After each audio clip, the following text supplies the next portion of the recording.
right, so as you may have heard, there is a big doping scandal going on right now at the Olympics. 15-year-old Russian figure skater Kamila Valieva has been allowed to compete despite testing positive for a performance-enhancing drug back in December. On the ice today, she totally dominated the short program, topping the leaderboard and breaking down in tears. But here's the thing. If she wins, none of the medals will be awarded while the matter is investigated, which could take months. Now, Kamila blamed her grandfather for the positive drug test, saying it was a medication he was taking, and her lawyer said the contamination possibly happened after they shared a glass of water. Jeff, what are you thinking?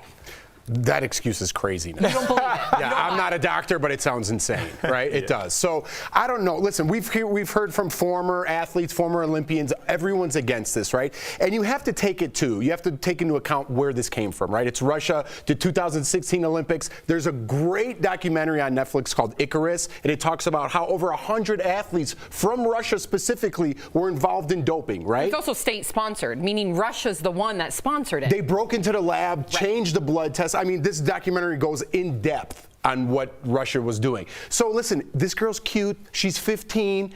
She still has to take responsibility for what she's putting in her body. No matter what, if it's affecting her performance or not, she broke the law. There's certain stipulations that you cannot do as an Olympic athlete. And if you're doing this every 4 years, you stay away from those things so you don't get into this predicament. She got into this predicament, whether who pushed her in or who didn't, she did it, and she cannot compete in my eyes. You know, Eric, I'm looking at you as somebody that competed, you know, in terms of fitness competitions. How diligent were you in terms of sharing drinks with people, eating food that somebody might have had? This is like a totally different scale. There is a level, there is a level, and at the higher level, like the pro level, they are tested for certain things. I wasn't tested at the level that I was at. Sam would know more about the idea of like testing. Did you ever suspect that somebody was doing something not? All the time, yes. Interesting. Well, what about you? As someone that was no stranger to drug testing, because I was at that level, you do understand, to Jeff's point, that it goes across the board.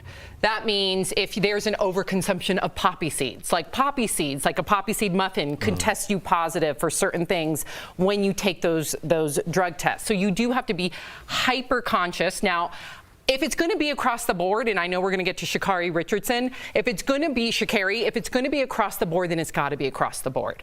Like, that's just the way it is. If the IOC wants to re-examine certain drugs and say, we're going to remove this one because it's not performance enhancing, we're going to remove this one because it's so sensitive you could pick it up on a glass of water, if that's even true, then that's for the IOC to do in the future. But right now, you got to, like, doesn't that seem like that's equally. what our sports leagues have already done? Because certain sports leagues, nobody gets suspended from MLB for marijuana, but basketball players do. No one gets suspended in the NBA for steroids, but football players do. But that's up to that board. Right. So we're going to get to this story. Okay, let's get to it and then talk. Yes. Because we just mentioned U.S. track star Sha'Carri Richardson, okay? Because she now is slamming the International Olympic Committee for its decision, saying it's a double standard that they're allowing Kamila to compete. So if you recall, Shacarri was disqualified from competing in the Summer Olympics in Tokyo after testing positive for marijuana during the trials. Shacarri tweeted, "Can we get a solid answer on the difference of her situation and mine?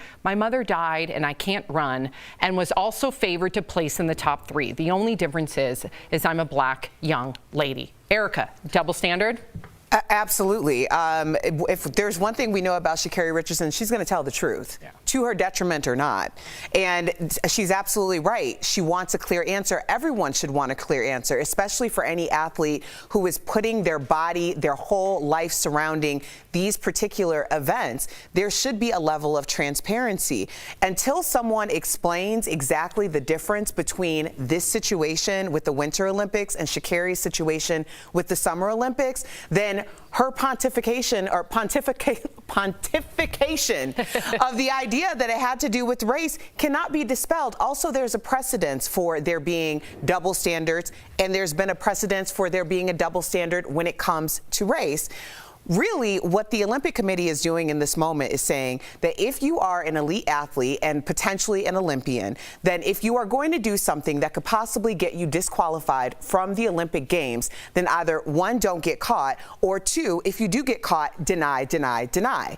Because by Shacarri being so forthcoming with, yes, this happened, this is what I did, she could have, in hindsight, have said, you know what, I was out for a run. There was a field of marijuana that was germinating in that moment, and that's how I tested positive. Like, she could have come up with anything, and she would have been allowed to what?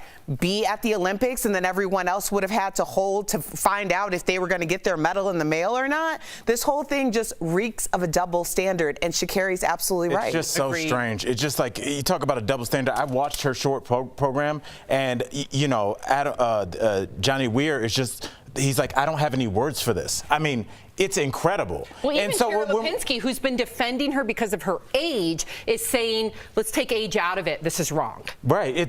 They're saying, I'm saying it's wrong, but everybody's like, well, I don't know if this works and does this help. I don't know, but even the announcers that did this in the Olympics seem to be blown away. So it's not hurting. So we know that is a fact. So, I mean, it does seem like she has some advantage, unless maybe she's just not that much more naturally gifted than everybody else. But there's some questions. Yes, yes, yes.